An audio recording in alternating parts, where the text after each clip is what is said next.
Hello friend, स्वागत है तमारू मारी चेनल केपी होम फूड्स में। आज आपणे बनावीशुं मकाईना वड़ा। मकाईना वड़ा बहुत सरस बने छे। सातम माटे स्पेशियल छे। तमारे पिकनिक जवुं होय तो एना माटे लई जवा माटे 2 થી 3 દિવસ सुधी आ वड़ा बहार पण बहुत सरस रहे छे अने एकदम फूलेला अने एकदम बहारथी क्रिस्पी अने अंदरथी एकदम सॉफ्ट एवा बने छे। आ तमे गरमा गरम दही साथे चा साथे एमनेम पण बहुत सरस लागे छे। तो तमे आ रीते बनावजो, बहुत सरस बनशे। तो चालो रेसिपी शरू करिए। सौथी पहला आपणे वडानो लोट बांधीशुं। एना माटे मैं अहींया हलकું એવું ખાટું દહીં લઈ લીધું છે 1 વાડકી। અને હવે આપણે 2 ચમચી જેટલો ગોળ લઈ લઈશું। ગોળ આ રીતે મારી પાસે એકદમ એ છે એટલે આ રીતે લઈ લઉં છું, ઢીલો છે એટલે તમારે સમારીને લેવો હોય તો એ પ્રમાણે લઈ લેવાનો। અડધી ચમચી અજમો લઈ લઈશું। અજમાને આપણે આ રીતે મસળીને લઈશું।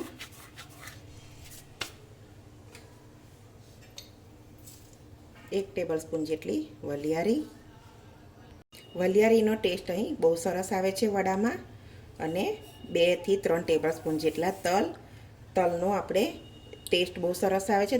ટેસ્ટ પ્રમાણે મીઠું લઈ લઈશું।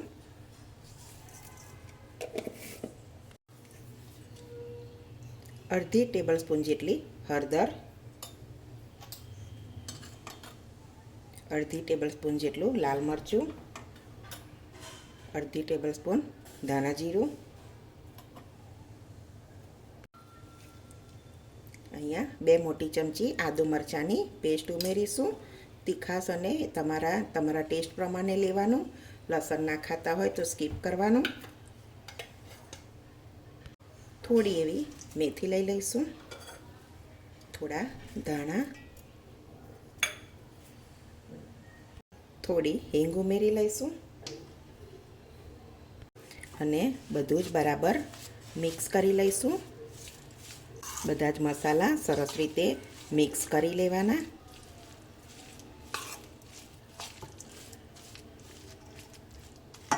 તો બધા જ મસાલા સરસ મિક્સ થઈ ગયા છે। હવે આપણે 5 મિનિટ એને રેસ્ટ આપી દઈશું એટલે બધા મસાલા સરસ અંદર ભળી જાય। અને હવે અડધો વાડકો વજનમાં 250 ગ્રામ જેટલો મકાઈનો લોટ છે અને પોણી વાડકી જેટલો ઘઉંનો લોટ લઈશું। 2 ચમચી જેટલો રવો। રવાથી એકદમ આપણા વડા ક્રિસ્પી અને સરસ થશે। અને હવે બધું સરસ મિક્સ કરી લેવાનું। આ રીતે તમારે લોટ બાંધી લેવાનો। અહીંયા તમારે ખૂટે તો તમે છાશ લઈ શકો છો। દહીં લેવું હોય તો દહીં પણ લઈ શકાય। અને દહીંને એવું ખાટું હોય તો તમારે હલકું એવું પાણી લઈ લેવાનું। તો થોડું હલકું ગરમ પાણી લઈ અને આપણે લોટને સરસ બાંધી લઈશું। લોટ બહુ કઠણ નહીં કરવાનો અને બહુ સોફ્ટ પણ નહીં કરવાનો। તો આ રીતે લોટ આપણે બાંધી લીધો છે।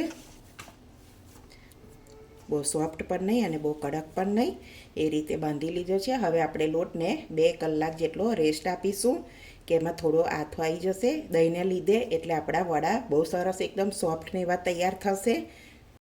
તો લોટ આ રીતે ઢાંકી અને 2 કલાક જેવો રેસ્ટ આપી દઈશું। હવે લોટને 2 કલાક થઈ ગયા છે તો જોઈ લઈશું આપણે। આ રીતે સરસ આપણો લોટ તૈયાર થઈ ગયો છે વડા માટે। હવે લોટને આ રીતે આપણે નાના નાના લુઆ કરી લઈશું એક સરખા। આ રીતે તમારે જે સાઈઝના બનાવવા હોય તે સાઈઝના બનાવી લેવાના। અને તમે એક મોટો રોટલો વણીને બનાવવા હોય તો એ રીતે બનાવવાના। ને તમારી પાસે નાનું એવો મોલ્ડ હોય તો એ કટ કરીને પણ બનાવી શકો છો। આ રીતે પણ આપણે થાબડીને બનાવી શકાય। તો આ રીતે આપણે બધા લોયા પેરા કરી દઈશું। તો બધા લોયા બનાવીને રેડી કરી લીધા છે। હવે આપણે એને આદની ઉપર બનાવી લઈશું. આ રીતે એક આદની લઈ લેવાની, આ રીતે એક પ્લાસ્ટિક લઈ લેવાનું અને થોડો તેલવાળો હાથ કરી આંગળીઓ તેલવાળી કરી લેવાની અને આ રીતે એક એક વડું આપણે કરતા જઈશું. થોડા તલ ઉપર આપણે ચોંટાડીશું. સાઈડ ઉપર ફાટી જાય તો દબાઈને રાઉન્ડ શેપ કરી લેવાનો.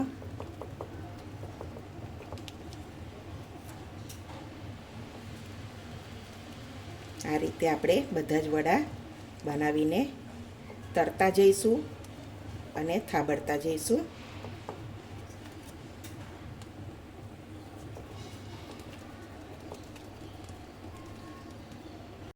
તો વડા આ રીતે થાબડી લીધા છે. તો તેલ પણ ગરમ થવા રાખી દીધેલું છે. થોડુંક આપણે અંદર મૂકી જોઈશું. આ રીતે ઉપર આવે એટલે આપણે વડું નાખવાનું અંદર. તેલ સરસ ગરમ થઈ ગયું છે તો આપણે એક એક વડું મૂકવાનું છે. એક વડું ઉપર આવે પછી બીજું મૂકવાનું.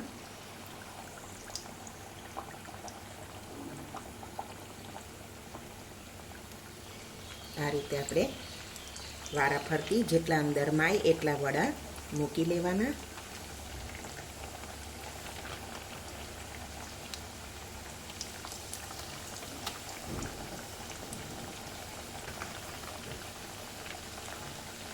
હવે એને તરત ફેરવવાના નથી, ફૂલીને ઉપર આવે પછી જ ફેરવવાના છે. અને મેથી નાખી છે અને ધાણા છે એટલે બધા જ વડા ફૂલે એવું ના હોય. એ કોઈ વડું ના પણ ફૂલે, ના ફૂલે એ વડા ઉપર આપણે ગરમ ગરમ તેલ આ રીતે છાંટીશું એટલે આ રીતે બધા વડા તળાઈને ઉપર આવી જશે. તો તમે જોઈ શકો છો વડા બધા જ ઉપર આવી ગયા છે સરસ તળાઈને. હવે આપણે એને ફેરવી દઈશું.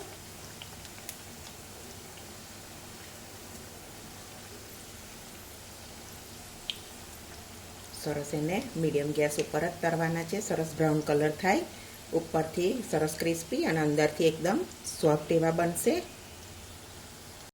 તો સરસ વડા તળાઈ ગયા છે, તમે જોઈ શકો છો. એકદમ બધા સરસ ફૂલેલા છે. આપણે એને કાઢી લઈશું.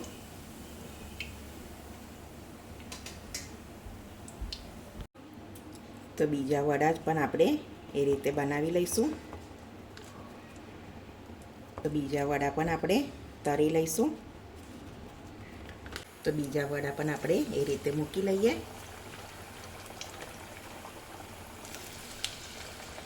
બીજા વડા પણ આપણા તળીને ઉપર આવી ગયા છે તો હવે આપણે એને ફેરવી લઈશું.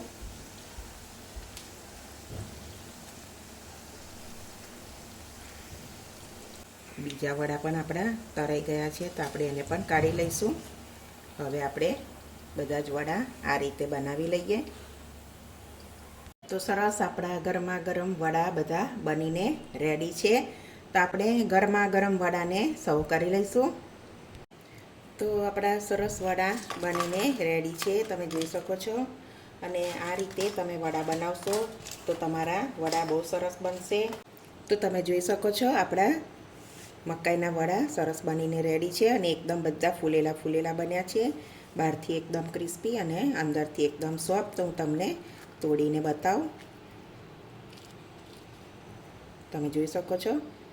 તમે ચોક્કસ એકવાર આ રેસીપી ટ્રાય કરજો, બહુ સરસ બનશે. આ સાતમ માટે સ્પેશિયલ છે અને તમારે સફરમાં જવું હોય તો તમે આ 2-3 દિવસ સુધી વડા સરસ જ રહે છે.